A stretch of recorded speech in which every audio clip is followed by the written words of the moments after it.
Bismillahirrahmanirrahim. Alhamdulillahirabbil alamin. Wassalatu wassalamu ala asyrafil anbiya'i wal mursalin sayyidina Muhammadin wa ala alihi wa ashabihi ajma'in. Amma ba'd. Bakar bin Abdullah Al-Muzani rahimahullahu taala, seorang tabi'i yang wafat pada tahun 108 Hijriah, pernah mengatakan, "Ma sabaqakum Abu Bakrin bi kathrati siyamin wala shalah, walakin bisyai'in waqara fi qalbihi." Abu Bakar As-Siddiq radhiyallahu anhu tidaklah mengalahkan kalian dengan banyaknya salat atau puasa, tapi dia mengalahkan kalian dengan sesuatu yang teguh di hatinya. Abu Bakar As-Siddiq banyak salat dan banyak puasa, tapi bukan itu yang menjadi faktor utama beliau bisa menjadi orang terbaik di umat ini setelah Rasulullah SAW. Tapi rahasia utamanya adalah amalan hati.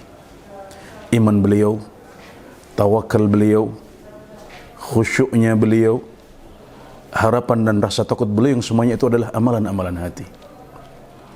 Para ulama kita menjelaskan bahwasanya amalan hati adalah amalan yang paling penting. Dia adalah pintu amalan yang sangat luas, bahkan jenis amalan yang paling penting. Karena kita juga hendaknya jangan sampai melewatkan pintu besar amalan ini. Ini adalah pintu besar pahala yang kalau sampai kita lewatkan maka kita akan merugi. Dalam keseharian kita ada banyak amalan hati yang bisa kita lakukan. Saat kita bangun tidur misalnya, kita akan berdoa, Alhamdulillahilladzi ahyani ba'da ma amatani wa ilaihin nusyur. Saat bibir kita bergerak dengan zikir ini, hendaknya hati kita ikut bergerak. Hati kita ikut beramal dengan khusyuk. Alhamdulillah.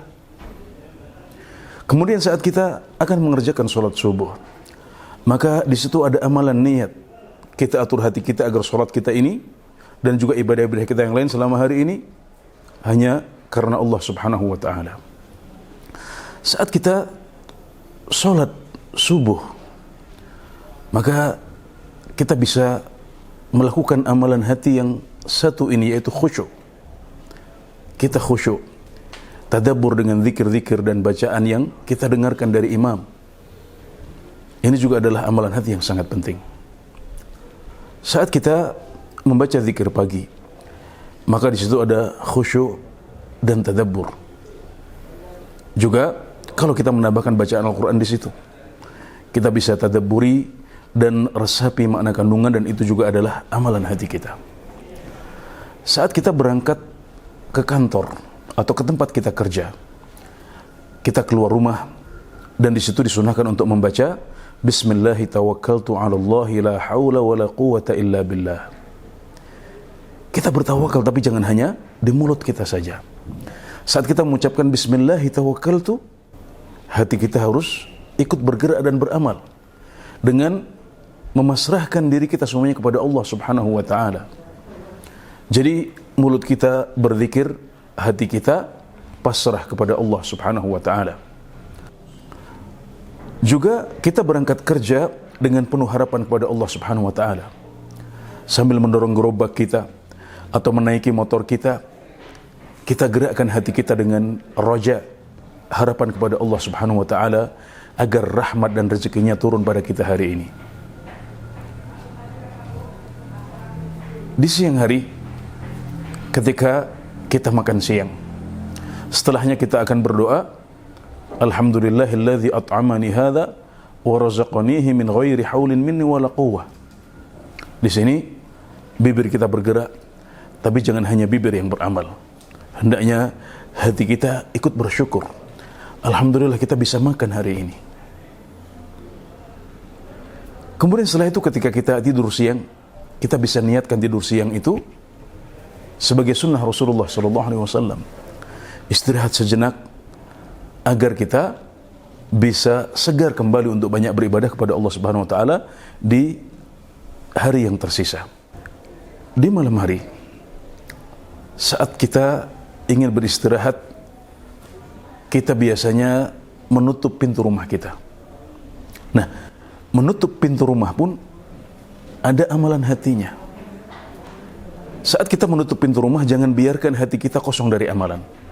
Kita menggerakkan kunci sambil hati kita tawakal kepada Allah Subhanahu wa taala.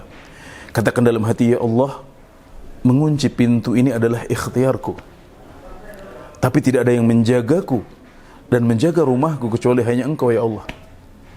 Maka dengan begitu kita sudah melakukan amalan hati. Dan sebelum tidur ada cukup banyak amalan hati yang bisa kita lakukan. Kita disunahkan untuk membaca zikir Allahumma aslamtu nafsi ilaik wa fawwadtu amri ilaik wa wajjahtu wajhi ilaik wa alja'tu dhuhri ilaik raghbatan wa rahbatan ilaik la malja'a wa la manja minka illa ilaik amantu bi kitabika alladhi anzalta wa bi nabiyyika alladhi arsalta. Zikir ini kalau kita ucapkan dengan khusyuk, maka di situ ada khusyuknya hati. Di situ ada pasrah dan tawakal kepada Allah Subhanahu wa taala. Di situ ada harapan dan takut. Juga di situ ada iman. Kita ikrarkan iman kita kepada Allah Subhanahu wa taala. Dan itu semuanya adalah amalan-amalan hati yang ringan untuk dilakukan, tapi kedudukannya sangat besar dalam agama kita dan menjanjikan pahala yang amat besar di sisi Allah Subhanahu wa taala, dan bisa membuat kita unggul dari orang lain yang barangkali lebih fokus dengan amalan-amalan anggota tubuh yang lain. Kita juga berusaha memperbanyak amalan-amalan anggota tubuh yang lain, tapi jangan sampai kita meninggalkan pintu amalan yang satu ini, yaitu amalan-amalan hati yang merupakan rahasia utama sukses Abu Bakar As-Siddiq radhiyallahu anhu menjadi orang terbaik dari umat ini setelah Rasulullah sallallahu alaihi wasallam. Barakallahu fikum.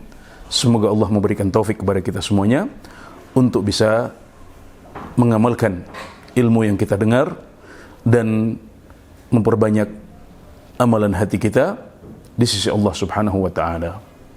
Demikian, Allahu taala a'lam, wa sallallahu ala nabiyyina Muhammad wa ala alihi wa sahbihi wa sallam.